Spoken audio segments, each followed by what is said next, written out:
When Seattle restaurateur Ivar Haglund heard that the property he owned along the north edge of Lake Union had once been an indigenous gathering place, an invigorating vision was born. The seafood salesman scuttled plans for a Hong Kong-themed restaurant, and with the doff of his familiar captain's cap, opted to honor those who had feasted on salmon and shellfish for millennia. His vision took shape at a University of Washington institution. "I wanted to do something legitimate and different," he recalled for friend and columnist Emmett Watson. One day at the Burke Museum, there it was, a replica of an authentic Indian longhouse, big places where Indians met, lived, and ate. By the late 1960s, the inspired Haglund launched plans to build his own longhouse, fill it with Northwest art and artifacts, and serve customers salmon cooked over a huge fire pit. Built with split cedar logs and lodge poles, Ivar's Salmon House became the third restaurant in what is today a legendary Puget Sound chain. Continuing Haglund's original vision, Ivar's recently recruited Alaskan-born David Boxley to replace a deteriorating Northwest Coast-style totem pole in the restaurant's entry courtyard.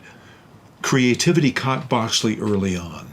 Raised in the Alaskan community of Metlakatla on Annette Island near Ketchikan, he knew he wanted to be an artist in third grade.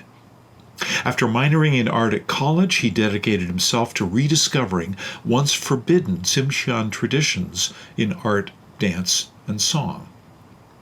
Today, his 86 totem poles stand around the world, with one on permanent display at the Smithsonian National Museum of the American Indian in Washington, D.C. "I started carving to bring back a culture that was erased," he said. "I'm proud to have been a part of its revitalization." Boxley's celebrated carving gifts are amplified by his extended family, including children and grandchildren, who compose the Githon, people of the salmon dancers, who use movement and song to revive traditional stories. In September, more than 100 spectators assembled at the Salmon House to mark installation of Boxley's latest pole. By turns graceful, joyful, and yes, electrifying, the troupe showcased Boxley's articulated masks, bringing artistic masterpieces to kinetic life. Raven-masked dancers wove through the audience, playfully clacking wooden beaks.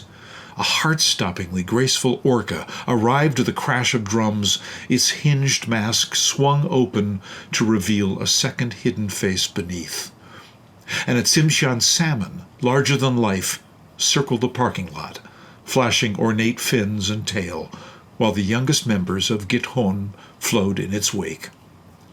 Throughout, Boxley's red cedar totem pole stood sentinel above this gathering place. The purpose was dual and simultaneous, to bless and be blessed.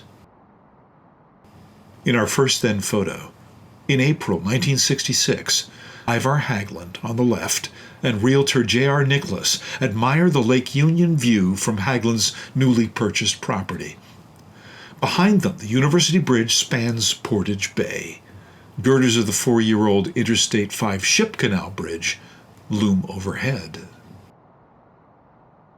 In our first now photo, a salmon swims through the Ivar Salmon House parking lot.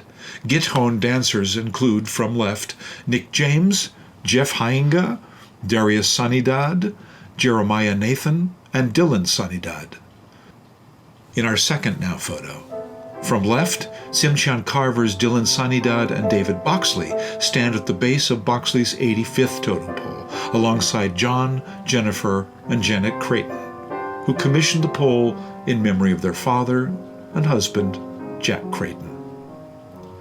In our third now photo, Boxley's grandson Sage Sanidad, carrying a spear, is trailed by Jeremiah Nathan.